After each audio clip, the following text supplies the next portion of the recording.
சின்ன வயசுலே நீங்க சிரிச்சிக்க தவறிவிட்டாய், தகப்பன்ற ஸ்தானத்தை இழந்துவினான். அதனால்தான் இங்க வேதம் சும்மா சொல்லலைங்க, நமக்கு டீச் பண்ண. அதான் சொல்றேன், இது வாழ்வியல் புத்தகம் என்று சொல்லுது. நீ வாழ்வதற்கு, உன் குடும்பம் சிறப்பான முறையில வாழ்வதற்கு இது வழிகாட்டுது. வழிகாட்டு நெறிமுறையின் புத்தகம் இது. இது அலட்சியமா எடுத்துக்காது. அது உங்களுக்கு புரியாதனால்தான் இங்க போதிக்கிறோம்.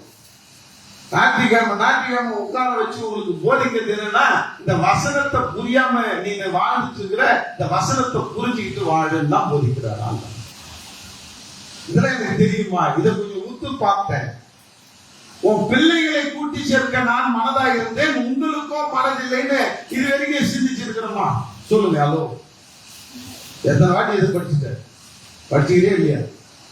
உங்களுக்கோ மனசு இல்லைன்னா எனக்கு ஏன் மனசு இல்லைன்னு சொன்னார். இதுதான் நான் கேட்டேன். இன்னைக்கு அதையே ஒத்து பார்த்தேன். 4 மணில இருந்து ஒத்து பார்ப்பேன். 5 மணி ஆயிடுச்சு, 5:15 ஆயிடுச்சு. நான் இங்க வரணுங்க மெசேஜ் கொடுக்க. அப்படியே ஒத்து பார்த்துக்கிட்டே இருக்கிறேன். ஆண்டுல இதுல ஏதோ ஒரு அவசியம் இருக்கு, இதுல ஏதோ மறைப்பொருள் வச்சுக்கிறீங்க, என்ன காரணம்? அப்பதான் ஆண்டு அழகா சொல்றாரு, பாரு, உனக்கு தான் மனசு இல்லை. உன் பிள்ளை உருப்படணும்னு ஆசை இருக்குது, ஆனா மனசு இல்ல. உருப்படணும்னா உன் பிள்ளை நல்லா வளரணும், ஆசீர்வாதத்தை பார்க்கணும்னா என்கிட்ட அனுப்பு. சண்டே கிளாஸ் அனுப்பு, உடச்சு அனுப்பு. சண்டே கிளாஸ் போய் உட்காருங்க. ஒரு பிள்ளை இன்னைக்கு இருப்பாரு, அந்த அம்மா உடச்சு அனுப்புறதுக்கு தெரியல இருக்கு. அதை இதே கைக்குள்ளேயே வச்சுக்குது. அது என்ன செய்ய, கேட்டு வதிக்கும். பெருசாச்சுன்னா அடிச்சு பின்னி எடுத்து போய் விட்டுட்டு வரணும். உண்மையிலே சொல்றேன் நானு. என் பொண்ணை நான் எல்கேஜி போய் சேர்க்கும் பொழுது அப்படியே வெறுமிச்சு, அப்படியே புள்ள வெறுமனோடனே எனக்கு இருதயமே வெடிச்சு போச்சு. சரி, புள்ள படிக்கவே தேவையில்லை, இவ்வளவு தூரம் நெய்வேலியில் போய் படிக்கணுமா, நீயோட இருக்கு டீச் வாங்கிடுவோம் அப்படின்னு நினைச்சேன் நான் ஒரு நிமிஷம். அப்புறமா ஆளுடைய வார்த்தை ஞாபகம். சரி புள்ள கஷ்டப்படுனா, ஆனா நம்ம தான் மனசை என்ன செய்யணும், கல்லாக்கிட்டு மத்தங்களை உட்காரணும்ட்டு போய் மத்தங்களை பார்க்காம போய் உட்காந்து. இன்னைக்கு அதனால தான் டாக்டர் படிச்சிருக்கு. சொல்லுங்க. அன்னைக்கு நாம அதுவும் பாசத்துக்கு இடம் கொடுத்து உள்ள பக்கத்திலே இருந்து உட்கார வச்சிருந்தா இன்னைக்கு அது எப்படி இருக்குமோ அது அப்படிதான் இருக்கு. அடிச்சு வளர்க்குற இடத்துல கண்டிச்சு வளர்க்குற இடத்துல கண்டிச்சு. அதான் சொல்ற, தகப்பன் சிரிச்சியாத புத்திரன் சிரிச்சிக்கலன்னா அவன் உட்படாது வாங்குற அடுத்த வார்த்தை. அதெல்லாம் பார்ப்பாங்க. 1 தீமோத்தேயு 3:4 படிங்க. 1 தீமோத்தேயு 3:4. தன் சொந்த குடும்பத்தை நன்றாய் நடத்துகிறவனும் தன் பிள்ளைகளை நல்லொழுக்கம் உள்ளவர்களாக கீழ்ப்படிய பண்ணுகிறவனுமா இருக்க வேண்டும். இது நீ தான் செய்யணும். அதுக்காக ஜாப் பண்ணு. அதுவே என் பிள்ளைகளை நல்ல ஒழுக்கத்தோடு வளர்க்கிற ஒரு பிள்ளையா நான் மாற்றணும். நானே என் மாறணும் ஆண்டுகிறேன். அவனை நல்ல ஒழுக்கத்தில் நான் வளர்க்கணும் ஆண்டுகிறேன். அவனுக்கு அறிவுரை சொல்லணும். கேட்கலையா, நீ பட்டினி எடுத்து ஜாப் பண்ணு. நீ ஆண்டவர்கிட்ட ஜாப் பண்ணு. ஆண்டவர் எல்லாத்தையும் மாத்திடுவார். ஆண்டவரே, இப்படி அழகாம ஒரு பிள்ளை இருக்குது, அதுக்காக நன்றி. உன்னை அழகிற பிள்ளையா மாற்றுங்க. அந்த ஜபத்தையும் நான் சொல்லி கொடுக்குறேன். துதிக்கிற ஜபம், அழுகிற ஜபம் இல்ல, புலம்புற ஜபம் இல்ல, துதிக்கிற ஜபத்தை பண்ணு. ஏன்னா அவனுக்குள்ள ஒரு பிசாசு பூந்து அவனை வீணாக்குது, அழகிருக்கு. அவனுக்காக பெற்றோர்கள் எத்தனை பேர் தன்னுடைய பிள்ளைகளுக்காக செஞ்சுட்டாங்க. அதனால இன்னைக்கு ஒரு தம்பி இருக்கிறான் சென்னையில். அவன் அப்பா அம்மா கணேசன் பேர், குளோரின் பேர். ஒரே ஒரு பையன், அவன் அடங்காத பையன். கண்ணீரை கொடுத்தான். எல்லாமே இடத்துக்கு போய் சொன்னாங்க. எங்க போய் சொன்னாங்க, என் பிள்ளைக்காக உபவாசம் ஜெபம் பண்ணு. உண்மையில நானும் என் ஒய்ஃபும் எங்க பிள்ளைக்கு ஜெயிக்குமோ இல்லையோ அவங்க பிள்ளைக்கு செவ்வாய்க்கிழமை இன்னைக்கு செவ்வாய்க்கிழமை வந்தானே அந்த கணேசன் பிள்ளை பையன் ஞாபகம். அவனுக்கு கல்யாணம் ஆகிற வரைக்கும் நாங்க ஜெயிச்சோம். அதனால உன் பிள்ளைக்காக ஒரு நாள் உபவாசம் போட்டு ஆண்டுடைய சமூகத்தில் நின்று ஏன் போராடு, விசாரிச்சுக்கிட்ட யுத்தம் பண்ணு. பிள்ளைங்களுக்காக நம்ம கேர் எடுக்கிறது கிடையாது. நம்ம கேர் எடுக்கலாம். எப்படி? அவன் திங்கிறதுல, அவன் சாப்பிடுறதுல, அவனுடைய ட்ரெஸ் கோட்ல, அவனுடைய படிப்புல எல்லாத்துலயும் கேர் எடுக்கிறோம். புள்ள முன்னேறணும்னு. ஆனா புள்ள ஆவியில வளரணும்னு நீ என்ன கேர் எடுத்த? பெற்றோராகிய நீங்கள் நாம என்ன கேர் எடுத்தோம் பிள்ளைகளுக்காக? இன்னைக்கு பாருங்க, இன்னைக்கு சீகன் பாலுடைய அம்மா எத்தனை பிள்ளை பெற்றாங்க? எத்தனை பிள்ளை? 19வது ஜான்வரி. அதே சீகன் பாலு 8வது பிள்ளை எதுவும் சம்திங் அவருடைய பிள்ளையெல்லாம். அவங்க அம்மா ஒவ்வொரு பிள்ளை மேலேயும் தலைமையில கை வச்சு ஜெபம் பண்ணுவாங்க. நைட்ல தூங்கும்போது பரிசுலாம் பட்டு கிடக்கும் பிள்ளைங்க. இன்னைக்கு 8 பிள்ளை பெற்று வச்சு அது 16 பிள்ளை, அதெல்லாம் குறைஞ்சி போய் 2 ஆயிடுச்சு, அப்புறம் 1 ஆச்சு. அந்த 1 கூட நம்ம உருப்படியா வளர்க்கறது தெரியல. அன்பால இந்த ஒரு பிள்ளைக்காக 2 பிள்ளைக்காகவே நீ கொடுத்துக்கிறாரு. மெயின்டெனன்ஸ் கம்மி உங்களுக்கு. 10 பிள்ளைய மெயின்டைன் பண்ணா தான் நம்மளால முடியாது. 2 பிள்ளைய தான் நான் மெயின்டைன் பண்றல. அந்த 2 பிள்ளைய தலையில கை வச்சு என்னைக்கா ஜோம் பண்ணிக்கலையா?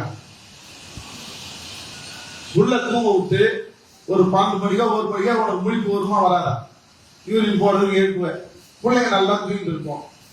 எழுந்து நீனு யூரின் எல்லாம் போயிட்டு வந்து ஒரு பிள்ளைகிட்ட மூட்டியை போட்டு தலையில 2 பிள்ளையோ 3 பிள்ளைய படுத்துருந்தா அது கூட கையை வச்சு ஆடுவதே இந்த பிள்ளைகளை கூட கூடுகிறேன்.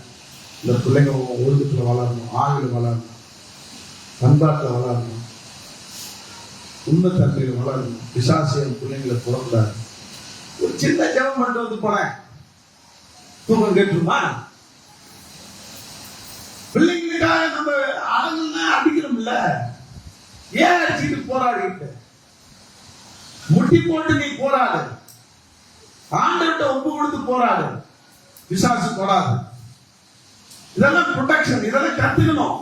இன்னைக்கு எத்தனை பேர் கத்துக்கிறோம்? பிள்ளைங்க பெருசா வளர்ந்தாலும் நல்லா, என் பிள்ளைங்க பெருசா வளர்ந்தாலும் போய் தள்ள கழிச்சுட்டு வரணும். நேரம் போடும் போடலாம், முழு போடும் போடலாம் பண்ணி பாரு. ஆண்டவர் அதுக்குன்னா நம்ம பலனை தருவார். நம்ம என்ன செய்யணும்? ஐயோ பெருசா வந்துச்சுங்க, வளர்ந்தா என்ன அழகால இருக்குது இல்ல, தாய்ஸ்தபடி போகுது இல்ல, அந்த பிள்ளைக்கு மேல ஒரு கையை வச்சு ஜெபம் பண்ண, பழத்துல முட்டி போட்டு ஜெபம் பண்ண ஒண்ணு இல்லம்மா. ஒரு புருஷன் அழகாம குடிச்சிட்டே இருக்கலாம். இன்னைக்கு எத்தனை புருஷன் குடிச்சுட்டு இருக்கிறவங்க இங்கே இருக்கிறான். போலதான் சொல்லுவாங்க, என் புருஷன் இன்னும் குடிக்கிறான், அவன் மேல எரிச்சல் தான் வருது. வரவே கூடாது. வருதான்னா எப்ப உனக்கு பார்த்தா வந்து அவன் புருஷன் தெரிஞ்சுவான். எப்பெல்லாம் அவன் புருஷனுக்கு மேல எரிச்சல் வருதோ அவன் தெரிஞ்ச மாட்டான். நான் இன்னைக்கு சொல்லிக்கிறேன். எத்தனை நாள் சொல்லிட்டாரு, அது திருந்தல. நீங்க எல்லாம் திருந்தவே இல்லை. அதான் நான் சொல்லுவேன். உன் புருஷன் தூங்கும்போது அவன் பக்கத்துல போய் நின்றுட்டு கண்ணீரோட 2 சொட்டு கண்ணீரோட ஆண்டு ஜெபம் பண்ணு. ஆண்டவரே நல்ல புருஷனை கொடுத்த, கல்யாணம் ஆகுறது நினைச்சு பாரு. கல்யாணம் ஆகுள்ள நல்ல புருஷனா இருந்திருப்பான், ஆசை புருஷனா இருந்திருப்பான், அருமை புருஷனா இருந்திருப்பான். இப்ப முடிக்கும் போது வேறு புருஷனா மாட்டான். அப்ப அந்த கல்யாணம் ஆகும்போது நல்ல புருஷனை கொடுத்தீங்க, நன்றி. இப்ப இந்த குடியின் ஆவி, குடியின் பிசாசு இவனை போட்டு அழகை வச்சுட்டு இருக்குது, டெய்லி குடிச்சிட்டு இருக்கிறான். அதுக்காக உங்களுக்கு சோத்துறான். குடிக்காத புருஷனா இவனை மாத்தி எனக்கு தர போறீங்க. நல்ல புருஷனா, உன்னை ஏற்றுக்கொண்டு சபைக்கு வர புருஷனா, உனக்கு சாட்சி சொல்ற புருஷனா மாத்த போறீங்க, நன்றின்னு சொல்லி அவன் பக்கத்துல நின்று அப்படியே கண்ணீரோட, நீ வேதனையில கண்ணீர் பரல, துதிச்சு கண்ணீர் விட்டு ஆண்டவர்கிட்ட ஜெபம் பண்ணிப்பான். மாறானா இல்லையா? இது நடந்த சம்பவத்தை சொல்லிட்டு நான் முடிக்கிறாங்க. ஒரு அம்மா பஜாரி, பஜாரின்னா தெரியும் உங்களுக்கு. பஜாரினா யார்? வாயாடி. அது வாயை திறந்தாலே ஆங்கில வார்த்தை தான் சொல்லும். ஆங்கில என்ன? Dash dash dash dash dash கெட்ட வார்த்தைகள் தான் வரும் அந்த பொம்பளை வாயை திறந்தாலே. வழிபடிக்கு போச்சுன்னா எல்லாம் பயந்துட்டு அது வருதுனாலே பஜாரி பார்த்தா நவரு நவருன்றாங்க, எல்லாம் தண்ணி ஊற்றுவாங்க. அது பாடனே வரும், நீட்டா தண்ணி குடிக்க அது பாடனே போகும். அவ்வளவு பயம் ஆகுது. ஏன்னா இல்லைன்னா போட்டு வாயாலே சாவிச்சிடும். அப்படிப்பட்ட பஜாரி அது. அது ஒரு நாள் என்ன செஞ்சது, அதுக்கு கர்ப்பப்பை கட்டி வந்து உதரப்புக்கு நிறைய போயிட்டே இருக்கு. டாக்டர் எல்லாம் சொல்லிட்டாங்க உங்க கர்ப்பப்பை எடுக்கணும். ஸ்டான்லி மெடிக்கல் காலேஜ்ல அது செக் பண்ணது, எடுக்கணும்னு சொல்லிட்டாங்க. நடந்த சம்பவம் இது. ஒரு பில்டிங் ஃபேக்டரியில வேலை செய்யுது, ஒரு ஃபேக்டரியில போய் வேலை செய்யுது. அப்ப இது ரொம்ப அவசரப்பட்டு வயிற்று வலியில துடிச்சிட்டு இருக்குது. பக்கத்துல அந்த பொம்பளை என்ன செஞ்சுட்டு அதுக்கு ஃப்ரெண்டு, ஏண்டி வயிற்று வலியில துடிக்கிற, நீ உனக்கு தான் உடம்பு சரியில்லை, கர்ப்பப்பை எடுக்கணும்ன்றாங்கல்ல, எப்படியாவது 10 நாள்ல எடுக்கணும்னு சொல்றாங்கல்ல, நீ என் வீட்டுக்கு நடக்கிற ஒரு மீட்டிங் வாய அப்படின்னு சொல்லி கூப்பிட்டு இன்வைட் பண்ணு. மீட்டிங் வா, என் வீட்டுல ஒரு மீட்டிங் நடக்குது வா. நம்மளால அந்த மாதிரி செய்யுங்க. ஒவ்வொரு வீட்லயும் மீட்டிங் வைங்க. ஒவ்வொரு வீட்டையும் ஆளுக்கு திறந்து கொடுங்க. நேத்தாதான் பவுலுடைய ஊழியம் தான், வீடுகள் தோறும் ஊழியம். சொல்லுங்க, அந்த ஒரு இயக்கத்தை ஆரம்பிங்க. வீடுகள் தோறும் ஊழியம். உன் 10 பேரை தெரிஞ்சு கூட்டி வச்சு ஒரு வாரத்துக்கு ஒரு வாட்டியாவது 10 சுவிசேஷம் சொல்லு. இன்னைக்கு அதான் கொர்நேலியு செஞ்சாருன்னு இன்னைக்கு காலையில செய்தி. கொர்நேலியு ஆண்டவர் அறியாதவன், ஆனா ஏற்றுக்கொண்டான். ஆண்டவருடைய அன்பை ருசித்து கொண்டான். நான் பெற்ற இந்த வையகம் பெறணும்னுட்டு அவனுடைய உறவு முறைகள், சொந்தக்காரங்களை, அவனுடைய நண்பர்கள் எல்லாரையும் கூட்டி சேர்த்து அவன் வீட்டுல பேரு கொண்டு வந்து ஆண்டவரை பத்தி சொல்ல வைக்கிறான். சொன்னவங்க எல்லாம் கேட்டவங்க அத்தனை பேரும் ஆண்டவர் இறங்கிட்டாங்க. வீடுகளோறும் ஊழியம், வீடுகளோறும் சுவிசேஷம் சொல்லணும். அந்த மாதிரி ஒரு இயக்கத்தை ஆரம்பி பவுல் அதான் செஞ்சார். வீடுகள் தோறும் போய் உட்கார்ந்து சத்தியத்தை சொன்னாருன்னு பார்த்தோம். இப்போ உன் வீட்டுல கூட்டி சேர்த்து வை, ஊழியக்காரனை கூப்பிடு, சொல்லு, இயேசு செய்த அற்புதத்தை சொல்லு. இல்ல நீனே சொல்லு, ஊழியக்காரன் வராட்டாலும் 10 பேருக்கு ஊழியத்தை ஆண்டவருடைய நாமத்தை உயர்த்திட்டார். அப்ப இந்த ஊழியத்தை என்ன செஞ்சாங்க? எதுக்கு சொல்ல வந்தேன்?